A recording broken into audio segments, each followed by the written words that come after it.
This is an update video regarding the Tokyo Offroad BLS Capacitor kit, and I'll also be answering some frequently asked questions at the end of the video.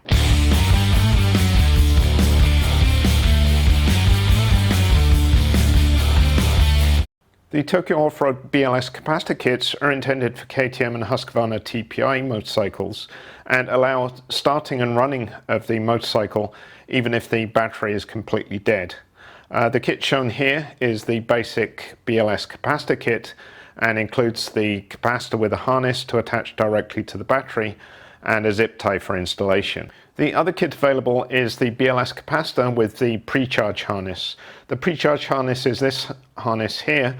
This also connects directly to the battery and allows connection of a 9-volt battery here, which charges the capacitor, which allows easy and reliable kickstarting. Following extended testing on my 2019 KTM TPI, I found that the BLS capacitor kit works very well for hill and bump starting. I'm on my 2019 KTM 250 EXC TPI, so I've got the battery disconnected totally and I've got the capacitor in place, and I'm just going to roll down this hill and knock it into second gear and start it.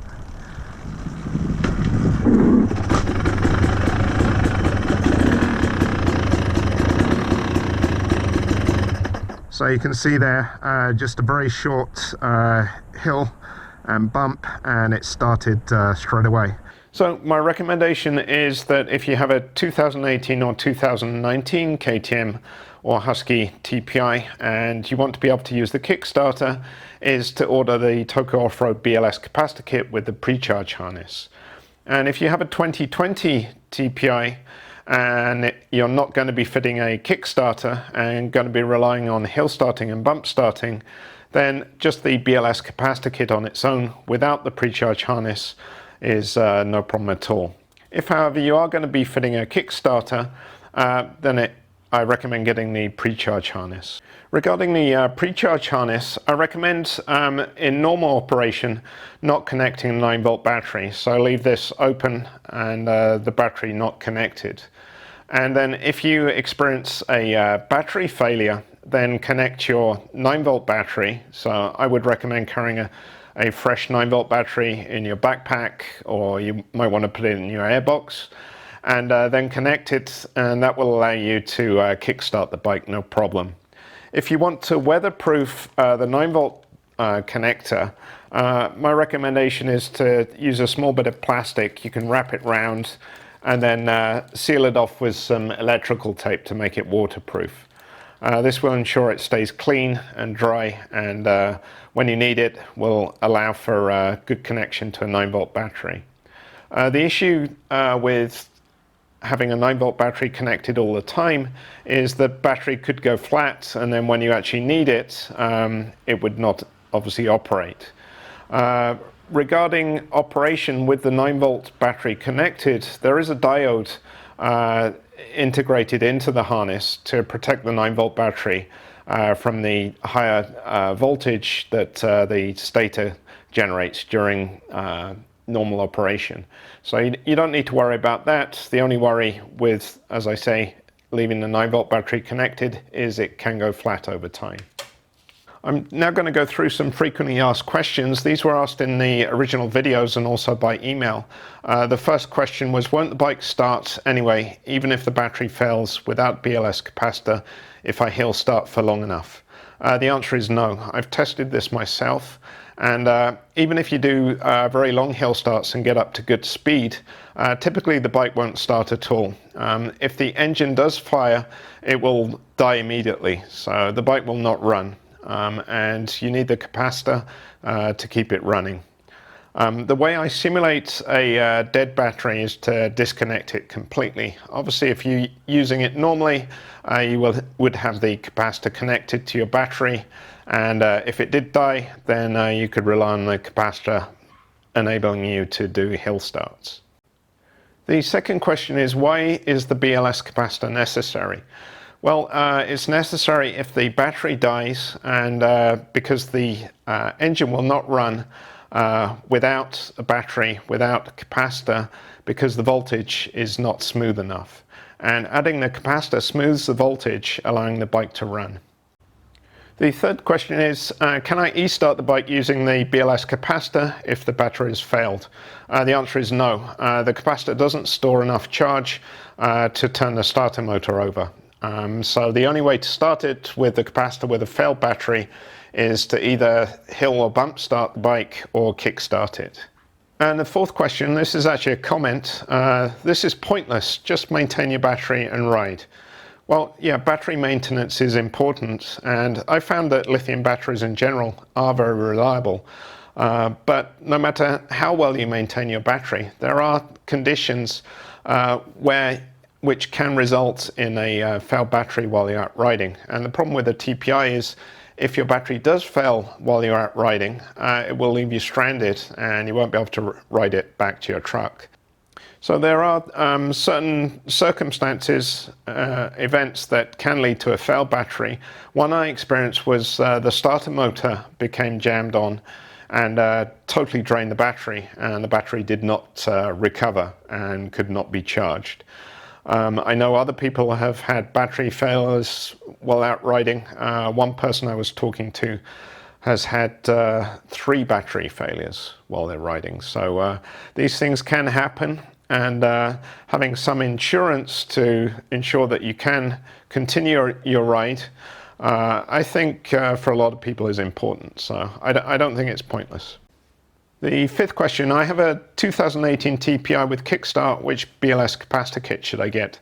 So I'm recommending the kit with the pre-charge harness if you intend to use your Kickstarter and want it to start reliably.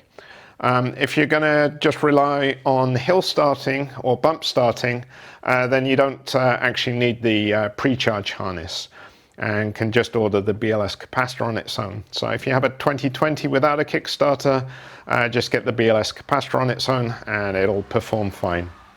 Question 6, can I leave the BLS capacitor and pre-charge harness connected all the time? Absolutely, but as I mentioned before, I don't recommend leaving the 9-volt battery connected. The reason being it can discharge, and then when you need it, if it's flat, it's not going to allow you to kickstart the bike easily. So I recommend keeping a fresh battery in your backpack or toolkit or in the airbox, so it's ready to connect when you need it. Question 7, can I charge the battery with the BLS capacitor connected? In most cases, yes, you can. In some cases, charging the battery while connected to the bike can cause the fuel pump to cycle. And this is not really an issue with the capacitor being connected, but more just charging with the battery connected to the bike. If your fuel pump is cycling and doesn't stop cycling, then the best thing to do is disconnect the battery and charge it that way. Question number 8, can I leave the 9-volt battery connected to the pre-charge harness all the time? I've already answered this, but yes you can, but I don't recommend it. I think it's best to leave it disconnected and keep a fresh 9-volt battery handy for when the main battery dies and you need to be able to kickstart your bike reliably and connect it then. If you do have the 9-volt battery connected, there's no danger to the 9-volt battery because there is a diode in the harness which protects it from over voltage, so that's not a concern. Question number 9, how long does the capacitor stay charged after the bike stops running? Well, if you just have the BLS capacitor on its own, it will actually discharge fairly quickly when the engine isn't running.